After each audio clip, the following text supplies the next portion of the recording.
Welcome to சுடுதண்ணி.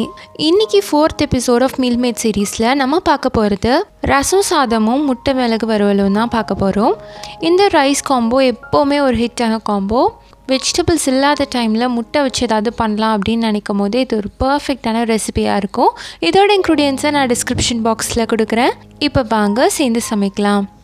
அதுக்கு 1/2 cup அரிசி, 1/4 கப் துவரம் பருப்பு சேர்த்துட்டு நல்லா வாஷ் பண்ணி எடுத்துக்கோங்க.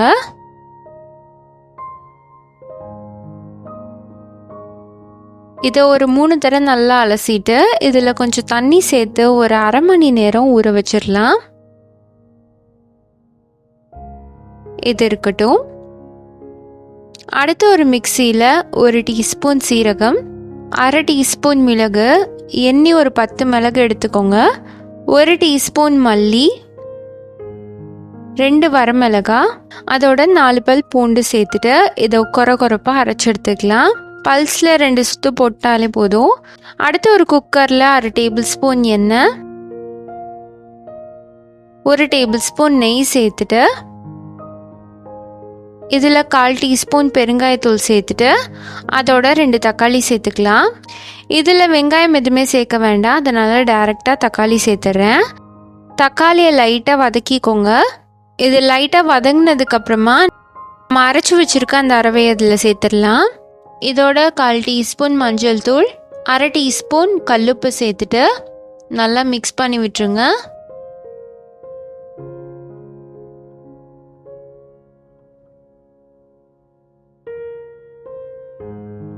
இது நல்லா கலந்து வந்ததுக்கப்புறமா இதில் நம்ம ஊற வச்சு வச்சுருக்க அரிசி பருப்பை சேர்த்துடலாம். சேர்த்துட்டு அதோட கொஞ்சோண்டு புளியை எடுத்து கரைச்சி வச்சுருக்கேன், அந்த கரைசலையும் சேர்த்துடலாம். தக்காளி 2 சேர்த்துருக்கனால புளி ரொம்ப கம்மியாக இருந்தால் போதும். இப்போ அரிசி பருப்பு சேர்த்து 3/4 கப் சேர்த்துருக்கேன். ஸோ அதுக்கு ஒரு 2.5 2.25 கப் எடுத்துக்கலாம். சேர்த்துட்டு இதை நல்லா கலந்து விட்டுட்டு இதை மூடி வச்சுருங்க. இது ஒரு 3 விசில் நம்ம வேக வச்சு எடுத்துக்கலாம்.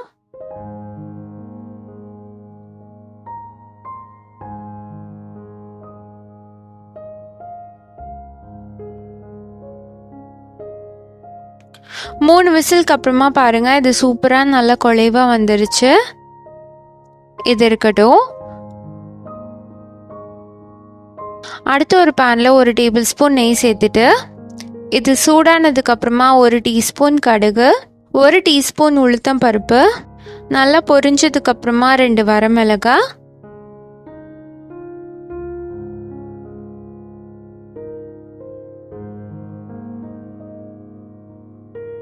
அதோட ஒரு கொத்து கருவேப்பிலை சேர்த்துட்டு நல்லா பொரிச்சு எடுத்துக்கோங்க. இப்போ ரெடியாக இருக்க சாதத்தில் கொஞ்சமாக மல்லித்தலை சேர்த்துட்டு நம்ம தாளிச்சதையும் உள்ளே சேர்த்துடலாம். சேர்த்துட்டு நல்லா மிக்ஸ் பண்ணிக்கோங்க. அவ்வளோதான், நல்லா கமன்ட்டு ரசம் சாதம் இப்போ சூப்பராக ரெடி ஆகிடுச்சு. இது 1 பாட் ரெசிபின்றதுனால பண்ணுறதுக்கு ரொம்பவே ஈஸியாக இருக்கும். அதே டைமில் நல்ல குழைவாக இது சாப்பிட்றதுக்கே சூப்பராக இருக்கும். அடுத்து இதோட சைட் டிஷ்க்கு நம்ம முட்டை மிளகு வறுவல் பண்ணிடலாம். நான் இன்றைக்கி அதுக்கு 5 வேக வச்சு முட்டை எடுத்திருக்கேன். இதை நம்ம ஸ்லைஸ் மாதிரி கட் பண்ணிக்கலாம், கொஞ்சம் திக்காக இருக்கலாம். இந்த மாதிரி ரெடி பண்ணி வச்சுக்கோங்க. அடுத்து ஒரு பேனில் 1 டேபிள் ஸ்பூன் எண்ணெய் சேர்த்துட்டு இதில் ஒரு பெரிய வெங்காயத்தை நீளமாக நறுக்கி சேர்த்துக்கலாம். சேர்த்துட்டு இதை நல்லா வதக்கிடுங்க.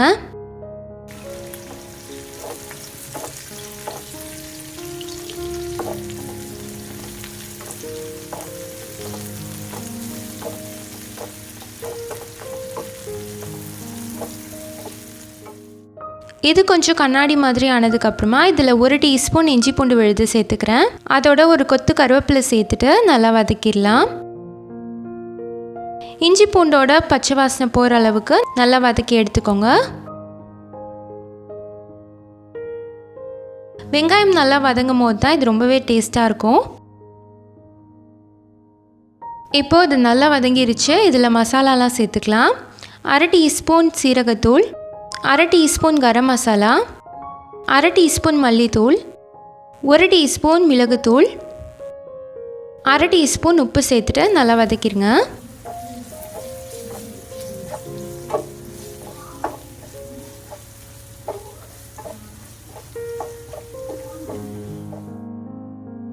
இது ஒரு 2-3 நிமிஷம் வதங்கினதுக்கப்புறமா 1/2 டீஸ்பூன் மிளகாய்த்தூள், 1/4 டீஸ்பூன் மஞ்சள் தூள், அதோட நம்ம கட் பண்ணி வச்சுருக்க முட்டை எல்லாமே சேர்த்துடலாம்.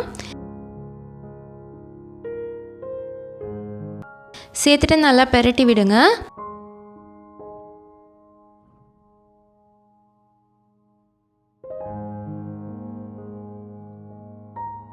இப்போது நம்ம மசாலா எல்லாமே சேர்த்துட்டோம்.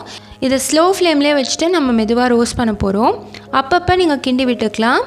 கை விடாமல் கிண்டணுன்ட்டு அவசியம் இல்லை. அடி பிடிக்காமல் பார்த்துக்கோங்க.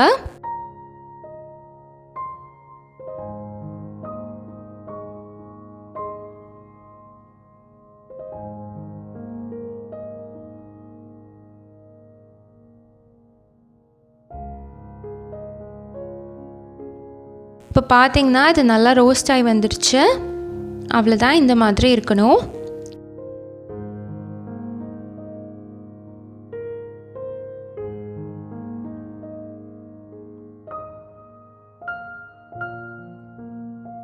இது ஓவராலாக ரெடி ஆகிறதுக்கு ஒரு 10 நிமிஷம் தான் ஆச்சு. அப்பப்போ மிக்ஸ் பண்ணி விட்டுக்கிட்டேன். லாஸ்ட்டாக இதில் கொஞ்சமாக மிளகு தூவிக்கலாம். அதோட கொஞ்சமாக கருவேப்பிலை சேர்த்துட்டு நம்ம இறக்கிற வேண்டியதான். நம்மளோட முட்டை மிளகு வறுவல் இப்போ சூப்பராக ரெடி ஆகிடுச்சு. இது ரெண்டும் சேர்த்து சாப்பிட்றதுக்கு ஒரு அட்டகாசமான கொம்பவாக இருக்கும். இந்த மாதிரி மீல் போல் ப்ரிஃபர் பண்ணுற ஆளாக இருந்தீங்கன்னா கண்டிப்பாக இது உங்களுக்கு ஹெல்ப்ஃபுல்லாக இருக்கும். நீங்களும் இந்த காம்போவை ட்ரை பண்ணி பார்த்துட்டு எப்படி இருந்துச்சுன்னு சொல்லி கமெண்ட்டில் சொல்லுங்கள். இந்த வீடியோ உங்களுக்கு பிடிச்சிருந்தால் லைக் பண்ணுங்கள். சுடுதண்ணி சேனலை சப்ஸ்கிரைப் பண்ணுங்கள். தேங்க்யூ.